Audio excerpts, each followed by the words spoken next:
Muito bem, voltamos a falar direto da página do Jornal Visão Espírita no YouTube e no Facebook para mais uma gota de Espiritismo, mais uma gota de O Livro dos Espíritos. Estamos no livro 2º, capítulo 6, Vida Espírita. O item é Relações de Além-Túmulo. As questões estudadas hoje serão 277, 278 e 279. Vamos lá? Se você puder compartilhar esse vídeo, fique à vontade, você estará divulgando a doutrina espírita, não tem fins lucrativos e a tradução que nós utilizamos é da editora M. 277, relações de além-túmulo, né? Fora do corpo, depois que desencarnaram, como é que é lá? Então vamos lá. 277.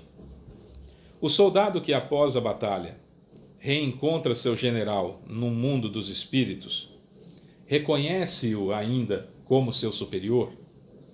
Resposta. O título não é nada. A superioridade real é tudo. Então, se houver uma diferença de classe, o general for numa classe superior ao soldado, o soldado vai reconhecê-lo como superior. Se o oficial for, seu superior, o general, for de uma classe inferior ao do soldado, não. Então, o que manda é a superioridade moral, é a classe a que pertencemos. Somos espíritos imperfeitos ou somos espíritos bons. São 3 ordens, né? A ordem dos espíritos imperfeitos, a ordem dos espíritos bons e a ordem dos espíritos puros, subdivididos em classes. Falei no vídeo passado, subdividido em classes, que dá para a gente entender onde se situa cada um, onde nos situamos cada um de nós. Superioridade moral é tudo. Na questão anterior, no vídeo anterior, eu falo na questão 274, os espíritos inferiores podem ser poupados da autoridade dos superiores?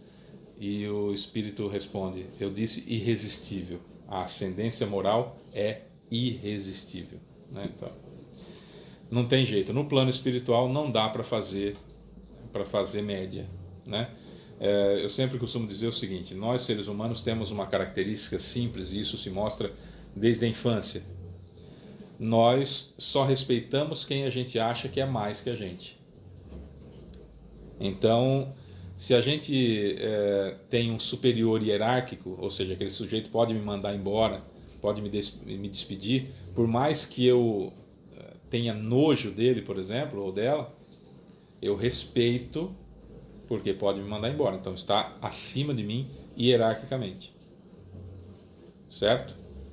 A partir do momento que, por exemplo, eu saio daquela empresa e ele não é mais meu superior hierárquico e eu simplesmente não gosto dele, eu vou tratá-lo muito mal, porque eu não o respeito. O respeito ele existe porque ele é mais do que eu, tem uma autoridade mais do que a minha. É só por essa situação.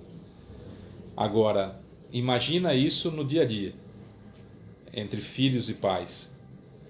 Tem filho que, por exemplo, não respeita o pai de jeito nenhum. Por que não respeita o pai? Porque não acha que ele é superior. Mas respeita a mãe porque tem medo, porque já tomou um grito, já tomou um tapa talvez, já sofreu uma reprimenda por parte da mãe. Então respeita nesse sentido, porque é mais do que eu, pode me bater, pode me criar um embaraço, então eu obedeço, eu respeito. Mas percebeu o grau de elevação? O pai não, então tanto faz como tanto fez, não respeito.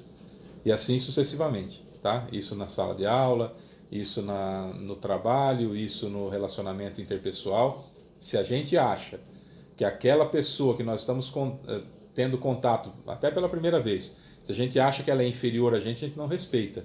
Por isso que muitos não cumprimentam os varredores de rua, não cumprimentam os coletores de lixo, não cumprimentam os porteiros, não cumprimentam os empregados do lar, porque sentem que são inferiores. E a gente só respeita quem a gente acha que está acima da gente por alguma situação, seja ela qual for. No caso dos espíritos, aí já não tem o que fazer, porque no plano espiritual, ou se é superior ou não se é superior, não tem essa conversa.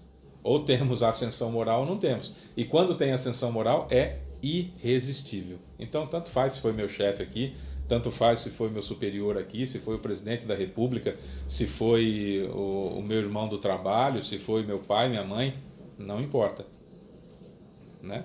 Não importa. Por isso que um dos mandamentos é honrar pai e mãe. Porque muitas vezes, tirando essa geração de agora que é um pouco mais estúpida do que os pais, via de regra os filhos sempre são mais que os pais, mais inteligentes, mais evoluídos até que os pais. Essa geração última aqui, realmente, essa está destoando da ideia humana. Mas, via de regra, os filhos são sempre mais evoluídos que os pais. Então, honrar pai e mãe é importante, porque a gente precisa honrá-los, independentemente da ascensão moral que eles exerçam sobre a gente, pela gratidão, por terem permitido que a gente encarnou, etc, etc, e tantos outros compromissos assumidos com a nossa evolução, né? Então isso é importante também. Não quer dizer que eu tenha que me envolver num relacionamento tóxico com eles a ponto de perturbar essa reconciliação e ela não acabar acontecendo, né? Eu preciso saber o momento de dar um passinho atrás e honrá-los com o meu comportamento, não necessariamente com a minha convivência. Então tem os dois lados que a gente precisa analisar e numa outra oportunidade a gente pode até esmiuçar um pouco mais essa situação. Tem nos vídeos do Bate-Papo sobre Espiritismo, tem muita coisa sobre isso, a gente já comentou lá. 278. Os espíritos de diferentes ordens estão misturados uns com os outros? Resposta: sim e não. Isso quer dizer que eles se veem, mas se distinguem uns dos outros. Eles se evitam ou se aproximam segundo a semelhança ou a antipatia de seus sentimentos, como acontece entre vós. É todo um mundo do qual o vosso, é o reflexo obscuro. Aqui na Terra é um reflexo daquilo que é no mundo espiritual. Os espíritos da mesma ordem se reúnem por uma espécie de afinidade e formam grupos ou famílias de espíritos unidos pela simpatia e pelos propósitos. Os bons, pelo desejo de fazer o bem. Os maus, pelo desejo de fazer o mal, pela vergonha de seus erros e pela necessidade de estar entre seres semelhantes a eles. Uma explicaçãozinha de Kardec. Como uma grande cidade onde homens de todos os níveis e de todas as condições se veem, se encontram, sem se confundir. Onde as sociedades se formam pela semelhança de gostos. Onde o vício e a virtude estão em contato, sem se dizerem nada.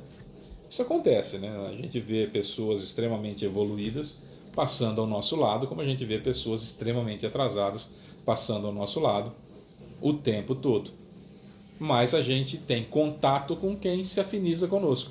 Então nós vamos procurar naturalmente as pessoas que pensam como a gente, que identificam os seus pensamentos com o nosso. É assim que a gente se reúne, no plano espiritual principalmente. Aqui, ainda como nós estamos encarnados, então a gente vai trabalhar numa empresa, vai trabalhar numa fábrica, por exemplo, como a Marquesan, como a Baldan, citando aqui Matão, né? Então você está lá na área da produção, tem lá 50, 60, 100, 200 pessoas, cada espírito de uma ordem, certo? Cada espírito de uma classe diferente, da classe que nós estudamos no vídeo anterior principalmente, que são espíritos bons, espíritos imperfeitos, espíritos batedores, sábios, pseudo-sábios, enfim. E tem tudo isso. Na hora do almoço, por exemplo, se reúnem em pequenos grupos pessoas que têm mais afinidade. Via de regra, são espíritos da mesma ordem que se reúnem, da mesma classe que se reúnem. E por classe entenda-se aqui, como a gente estava estudando agora há pouco, por exemplo, da terceira ordem, espíritos imperfeitos, tem espíritos impuros, espíritos levianos, espíritos pseudo-sábios, espíritos neutros, espíritos batedores e perturbadores. Da segunda ordem, nós temos espíritos benfeitores, espíritos sábios, espíritos prudentes, espíritos superiores. Então, nesse grupamento que eu estou colocando aqui, por exemplo, da fábrica, a gente vê todo mundo. A gente trabalha todo no mesmo ambiente. Mas formam-se grupos por afinidade. A gente gosta mais desse, mais daquele. São as classes diferentes que, via de regra, se unem, né? E acaba, pela similaridade de sensações e de sentimentos, é que nos aproximamos. No plano espiritual, isso fica um pouco mais evidente, porque os espíritos muito atrasados não conseguem estar na colônia. Eles ficam mais na parte do umbral. E aí se reúnem de acordo com suas características. E quando são resgatados e são levados para a colônia, lá na colônia também se reúnem em grupos, como acontece na cidade. Na cidade se reúnem em grupos eu tenho mais afinidade com esse grupo de pessoas, me sinto melhor com aquele grupo de pessoas, como tem na cidade que você mora, tem locais que você não frequenta, por exemplo, esse local, as pessoas que vão lá, Deus me livre, são um nojo, são arrogantes, são não sei o que, eu não gosto de ir lá, e você não vai. Por outro lado, tem um outro lugar que você se sente bem, que as pessoas que lá vão te fazem bem, são pessoas como a gente, enfim, né? Quantas vezes a gente vai é obrigado a ir vamos colocar num coquetel chique, e você fica lá 10 minutos, não se sente bem naquele local, e você sai e vai comer um lanchão na rua, num carrinho de lanche da rua, e lá você conversa, você se diverte, você dá risada, você se sente bem naquele ambiente. Não estou dizendo que um é melhor e outro é pior, estou dizendo com relação à afinidade. Embora eu sempre preferi os lanchões do que os locais muito chiques, né? Todo cheio de 9 horas, como se fala aqui no interior. Vamos lá, 279. Todos os espíritos têm acesso reciprocamente uns aos outros? Estou desencarnado, eu tenho acesso a todo e qualquer espírito? Resposta: os bons vão a todos os lugares, e é preciso que assim seja para que eles possam exercer sua influência sobre os maus. Mas as regiões habitadas pelos espíritos bons são interditadas aos imperfeitos, a fim de que não possam levar até elas a perturbação de suas más paixões. E até porque também não conseguem, né? A atmosfera é diferente, o perispírito vai sentir-se muito mal naquela situação.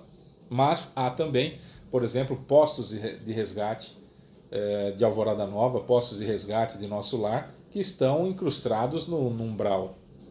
Então precisam ter muralhas, precisam ter defesas, porque os espíritos que estão no umbral podem tentar invadir, como tentam frequentemente, invadirem as colônias, invadirem os postos de resgate, às vezes para tentar resgatar algum líder seu que foi levado, o sujeito foi resgatado, foi levado para um ponto de resgate para melhorar, para poder encarnar, mas os seus asseclas podem interpretar isso, podem entender isso como um sequestro do cara que é o líder deles e tentam atacar frequentemente as colônias. Mas é impossível, porque é uma diferença muito grande de vibração, mas eles tentam, né? Porque para o sujeito tentar invadir uma colônia para tentar tirar alguém de lá de dentro, claramente é um espírito extremamente imperfeito, de uma ordem, de uma classe muito baixa, e que não vai compreender que aquilo é impossível. Ele vai continuar tentando quantas vezes forem necessárias e vai fracassar todas as vezes, porque tem que haver realmente uma interdição